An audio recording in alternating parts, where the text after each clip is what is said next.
Well, this is about 7 minutes. I timed it, so it's not too long to get through. I wrote this on the subject of conspiracy. It's called Suz.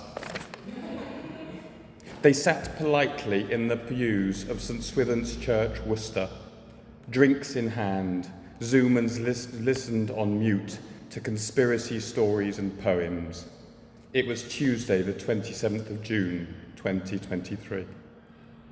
Suz had checked everybody in and sat in the front pew, organising and scheduling. But tonight was different. Her usual smile had a dose of malice on this hot night. Climate change was wreaking havoc throughout the world, and temperatures in this quiet, safe part of England had now been breaking records for the last few years.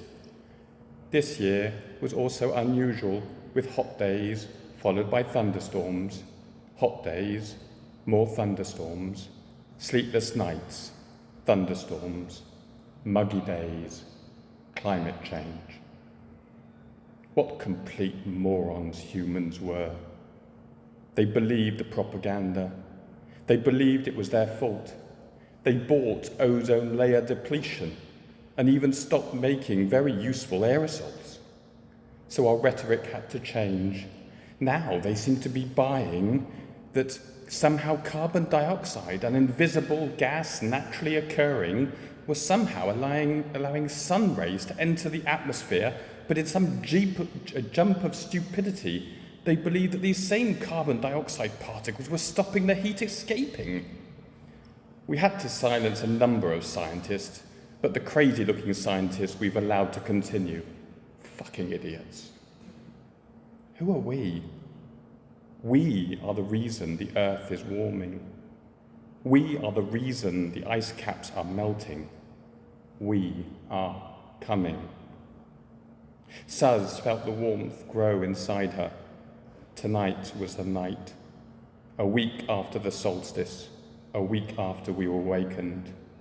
Tonight, the fallacy was being shattered. Thunder crashed overhead. On a clear night, people jumped in their pews, but being mere humans, they didn't question the strangeness of the weather. Lightning flashed from the sky rather than the ground. How did humans not realize that lightning escaped from deep beneath, like volcanoes, heat, power, life, living, growing, plotting, under their roads, their houses, even their stupid fucking gazebos? What a waste of intelligence these humans represent. A second bolt of lightning hit the church roof. James shrieked. Freddie screamed. Andy leapt from his pew. A few people smiled. Suz let out a roar of laughter, and everyone turned to look at her. Then things happened very quickly. Suz rose from her seat. Another bolt of lightning struck the roof, penetrating the centuries-old rafters, burning and crashing its way, attacking the floor in the centre of the church. More people screamed and ducked and looked around in amazement. Stupid humans that they were. Some thought this was just a storm. Some even thought it was just a story, maybe CGI, maybe an act of God. Suz rose higher. Oh my God, you morons, how many times do we have to make you see? This is our planet, not yours. You are mere gardeners, caretakers on the surface, picking off irritants. You're no more important than lice or fleas, feeding off others in your pathetic attempt at life and meaning. But you made a mess of it. You've poisoned our seas, blasted holes in our mountains, suffocated our epidermis, and honestly, you've really pissed us off. The third and final bolt of lightning was released, not from above, but from the middle of the church. St Swithin's, patron saint of the underworld. By now, people didn't know where to look. Debris had fallen. Suz had risen. She rose above her pew, weightless, her arms held high. She met a chain hanging down from the ceiling. It stroked her and then wrapped itself round her like a cat's tail, holding her tight. As the wind started, hurling and whistling, pews and humans were lifted out of their seats. Some tried to scramble for the exit, but Suz orchestrated splinters of wood and pews to block their progress. The crack in the floor, the source of the hot air escaping, being liberating, was only the beginning. The chasm grew and the noise was indescribable. Eardrums burst and the screaming was intense, people weak and trivial.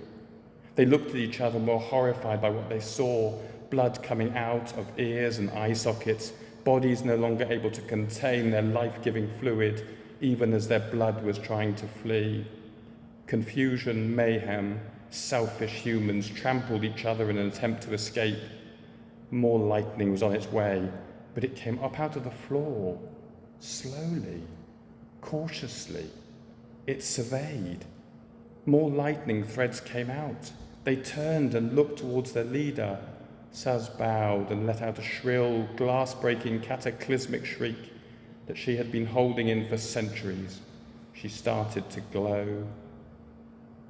The strands of lightning moved, consumed, electrocuted, sliced, grew, fed, conquered. Within seconds, there was nothing left of St. Swithin's Church, Worcester. Saz hung in the air and rose higher. Within 10 minutes, there was nothing left of Worcester. Within an hour, the United Kingdom was gone, lightning strands fanning out across the globe. It was almost 10 o'clock UK time. News organisations had finished for the day, sleepy evening staff on call. It was even later as Europe fell. Within 8 short hours, humanities, animals, plants, in fact all carbon life was eradicated. We can sleep once more. Your time has passed.